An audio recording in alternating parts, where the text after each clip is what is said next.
چې ګستاخ د رسول چې څوک د نبی صلی الله علیه وسلم ګستاخی کوي دا کافر دی او د نبی حق دا دی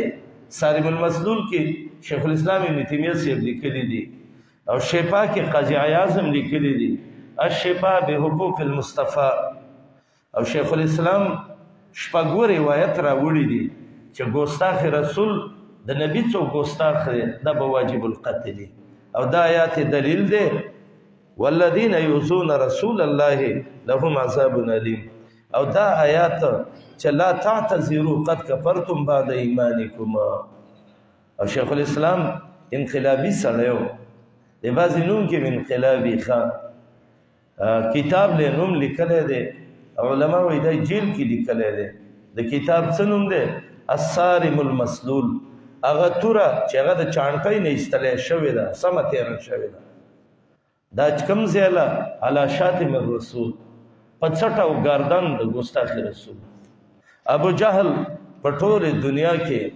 دا سرې فهرس اولنې ګستاخ رسول د نبی ګستاخي کړې معاذ او معوذ عبد الله بن مسعود دای په صارم المسلول باندې وو او اخرت ته ولېږه لکه دا ګستاخان د رسول سنادید قریش شیخ الاسلام ډېر روایت راوړي دي اسماء بنت مروان دا یو مرداره پلیته ښځه وه او کان تحجو رسول الله د نبي سلام بدی به بیانوله صحابي دی عمر ابن وحب سفر کې دی چاوته ویلې چې ته محمد رسول الله منی وایو ستا پیغمبر دی وایو هغه جینۍ چې پیدا شوې ده اسماء بنت مروان او د نبی په ګستاخۍ کې شعرونه وایي هغه ویل جینکو مو شعرونه شروع کړه هغه خپلې وینالونه ول چندخان هم خوی اوچتې کړې جینکو نه د ګستاخي شروع کړه وایو پاڅېده او تورې راواغسته سفر باندې دی وایي د کعبې په رب مې د قسمي او الله په ما دې دا نظري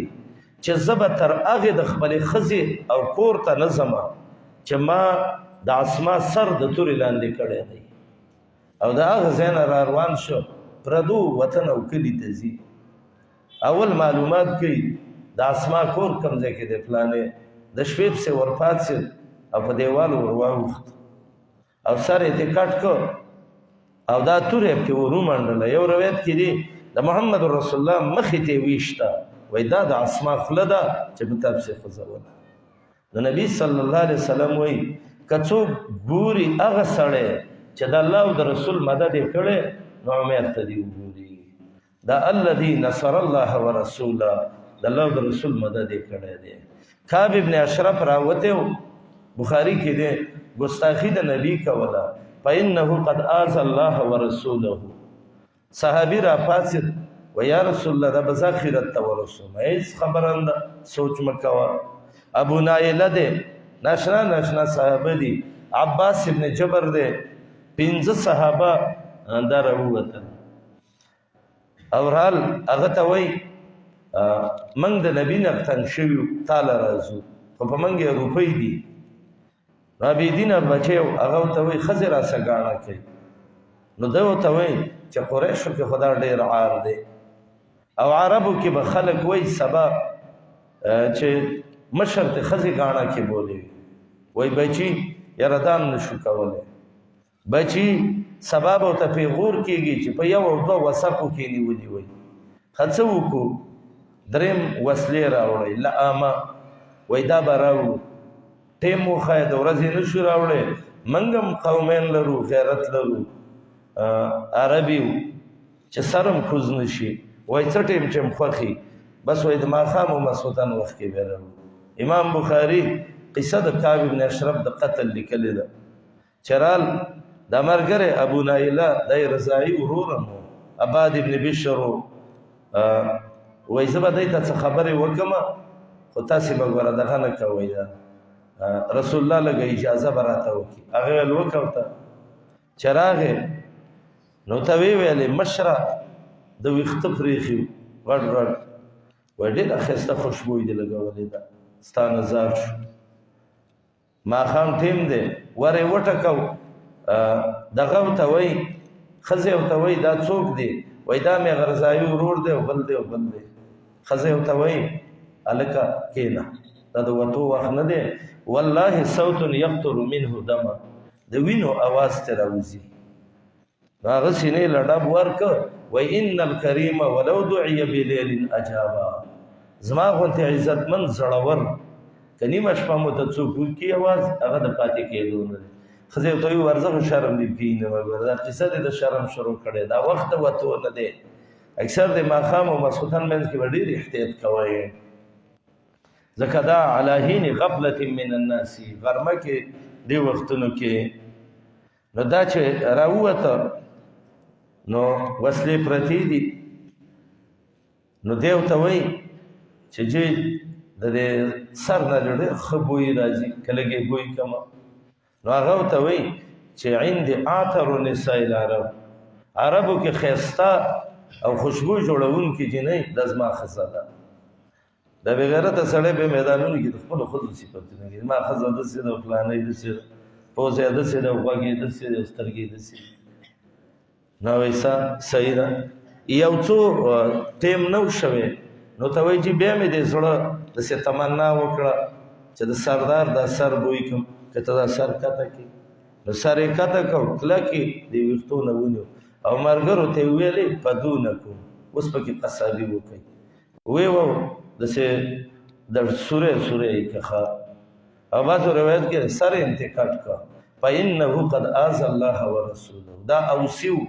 خزرجین خبر شو چې دی غټ کافر مړ کړ نو زمونږ او د دی خو د ازمرو مثال دی ابن حجر وایي چې یو ازمری ګډه ماته کړي دویم یې ماتوي نو موږ له څه شو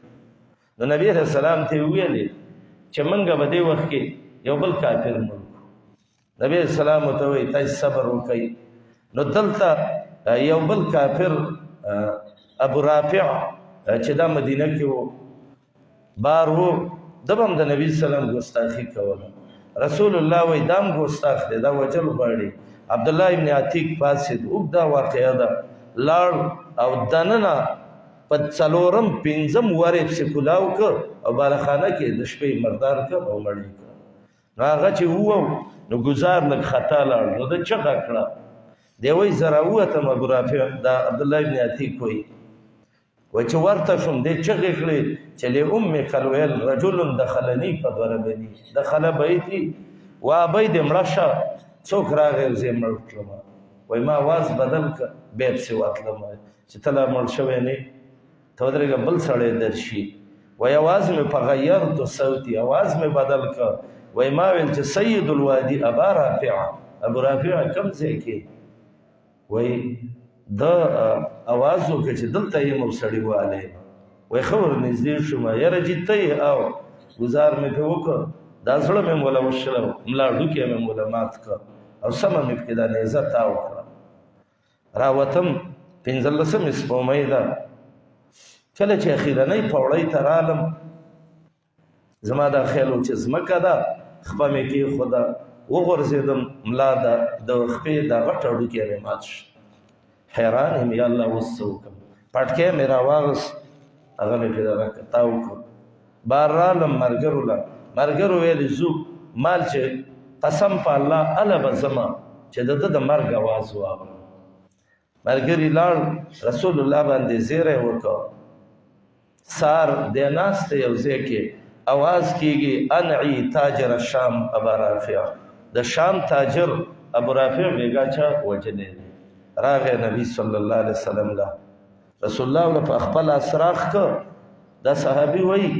دې باندې بیا چېرته درد نه و راغلی دا زمري د نبي صلی الله علیه وسلم ساتلي وو قسم په الله مدرسه د نبي سلم نه وه دا زمرو باغ وخه او دا زمرو بڼ علما ځکه کتابونه هم لیکي اسد الغابه دا د ځنګل ازمري وو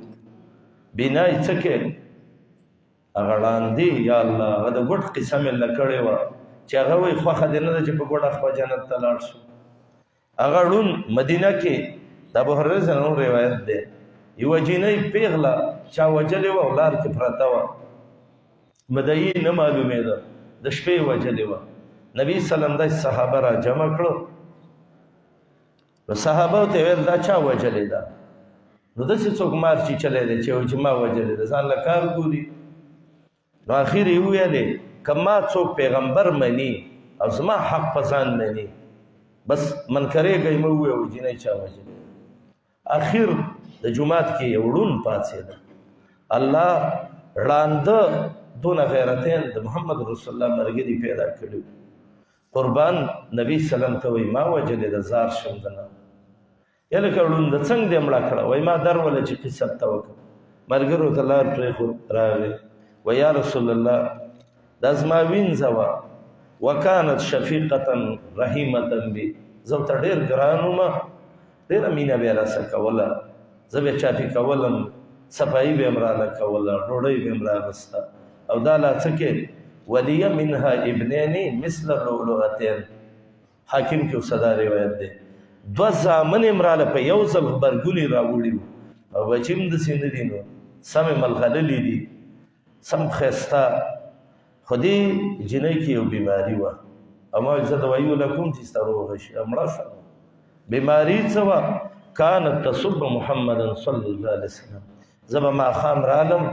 ښه خدمت به یې وکړه، ډوډۍ به یې م راکړه، خو خولې خوښې وه، محمد رسول الله ته به یې کنځلې کولې. بېګا رالمه بله شوه کنځلې وکړې، ورته مې ویل چې وجینۍ دا کنځلې مه کوه. وایي بېګا چې رالمه بله ورځ دې ردې بدې وویلې چې دا نبي باندې لعنت وشي او داسې دې شي او هغه ته یې ایثار کړی پلانې. زړه مې راتنګ شو، دا کېناسته، زه ګرځېدمه، دا واوره چې پې ماته یي مغول دا ورکوټی جبلګۍ غوندې لاړم، دا کور کې و را مې وړو ځان سره مې پټ کېښوده. ما ته ودرېږې کنځلونه دې خلاصه کړم. یا رسول الله ماښام کې خواته مې اوږده کړه، هلته مضبوطه پهلوانه وه، تېرېدم او زه خو ړوند یم، داسې به مې ورته دا غوږ ور نږدې کړ چې اوږده ده، داسې اواز مې پرې وکړ چې پوه شوم چې اوږده وه. پاڅېدم فاخذت المغوله، هغه سیخ مې راواغست او رسا مې له په دې زړه کېښوده او کته مې پرې زور کړې، سترګې نه وې، نور خو د زور ازمری وم الحمدلله. او کته چې زور مې کړې پې نو د ملا د اډوکې ټقا مې ورله واورېده چې شی مې مړ کړه او بیا پرې پاسه کېناسته. ډېر ټوپونه یې ووهل. کله چې ښه پوه شومه چې مړه شوه او یخه شوه، بدن یخ شو، د هغې نه بعد پاڅېدم او دې خپې نه مې ونیوله او دې لار ته مې راوارتله. یا رسول الله ما وجلې ده، په تا مې غیرت کړی دی، نو اوس راته ووایه که څه راباندې کې بس دا یمه. نبي صلی الله علیه وسلم وایي د دې وینه حدر ده، چا چې د نبي ګستاخي وکړه او چا مړ کړه د هغې دم حدر دی، دا حق د نبي صلی الله علیه وسلم دی. صحابه خپل خزم د نبی علیه السلام په خلاف کې وجلي دي چې د نبی خلاف کوي، او ولې ګستاخي صحابه نشوه برداشت کولی، خوبونه به نه ورتلل. نن زموږ د پیغمبر ګستاخي کېږي، چای کارټونان جوړ کړي دي او څه فاجر زناکارو ښځو د هغو لاسونه یو له ګریوان کې اچلي دي چې محمد زموږ حق راکړه، او څوک د نبی صلی الله علیه وسلم شکلونه جوړوي. ما او تا چېرته یو ورځ د خفګان نه وم نه جړلې، دعا م ونه کړه، یو ماښام هم چېرته ډوډۍ م پرې نه خوده چې نن یې نه خورو، زما د نبي بې عزتي شوې ده. الله دې د پیغمبر مینه زموږ زړونو کې راولي. والذین یؤذون رسول الله لهم عذاب الیم. علما وایي دا جمله دلیل دی په دې چې ګستاخ رسول او شاتم الرسول دا به مړ کېږي، دا کافر دی، دا مسلمان نه دی. او نن دا مرضونه ډېر شوي دي، خو الحمدلله الحمدلله ځنګل وایي دا زمرونه نه خالي کېږي. هغه یو ګستاخ رسول چې ګستاخي کول الله ځوان پیدا که په هغه مغربي ملکونو کې مردارې که، هغه بل هغه هم مردار که، او دا به زمونږ ایمان وي انشاءالله. مړه موږ دې مړه شو که نه، موږ دې نه یو پکې، زمونږ ژوند باندې څه او په مرګ څه چې د سړي د پیغمبر بې عزتي کېږي، د الله بې عزتي کېږي، د قرآن بې عزتي کېږي، د کعبې بې عزتي کېږي، او دا ورته نیغ نیغ ګوري او وایي چې یاره زه یې نه شم ویلی، که مړ مې کړي څوک او که دغه مې کړي. هغه کافر باندې هغه مسلمان چې هغه د بوټ ګزار کړی او په څپلۍ یې ایشتلی و، ما ته یو ملګري وویلې وایي 100 کروړه ته د هغه څپلۍ قیمت ورسېده. مال تا ته څه درس واغسته وایي یاره مزه یې وکړې ګټه یې وکړه مې بې عقله ته دا سوچ وکړه چې د دې څپلۍ دونه قدر شه چې د پیغمبر په عزت کې والوته رسي نو د دې صاحب څپلۍ دا چا چې ګزار کړی دا به د الله څه څونه د قدر والی ملګرو الله باندې غیرت او په رسول باندې غیرت او په ایمان باندې غیرت دقه ټکي موږ او تاسې مسلمانۍ له راوستي وو چې دا پکې نه وي مسلماني چېرته ده اگر گویم مسلمانم به لړزم وایي چې کله وویم چې مسلمان یم وایي دا بدن مې داسې ورپېږي کې بینم مشکلات لا اله لا اله الا الله دی په سختو مشکلاتو کې قرآن د سړي نه سړی جوړوي پیغمبر د سړي نه سړی جوړوي ته چې په قرآن خفه نه شوې په پیغمبر خفه نه شوې په الله خفه نه شوې او موږ یو زموږ ژوند دی الله دې دا ژوند سل کرتې په توپ ویشتی شي چې ختم شي دا څه ژوند دی بې ژوند هغه ژوند دی چې سړی د الله په قانون تیر کړي او د الله په حکم باندې لاړ شي او موږ د الله نه دا سوال کوو الله که زموږ ژوند کې خیر وي د اسلام او د مسلمانانو دپاره الله موږ له ښه ژوندونه راکړي او الله که خیر نه وي او هسې اسلام او مسلمانان زموږ د وجې نه بدنامېږي نو الله نږدې وخت کې موږ له د شهادت مرګونه راکړي او د الله نه چې مرګ غواړئ مرګ به د الله نه د شهادت غواړئ والذین یؤذون رسول الله لهم عذاب علیم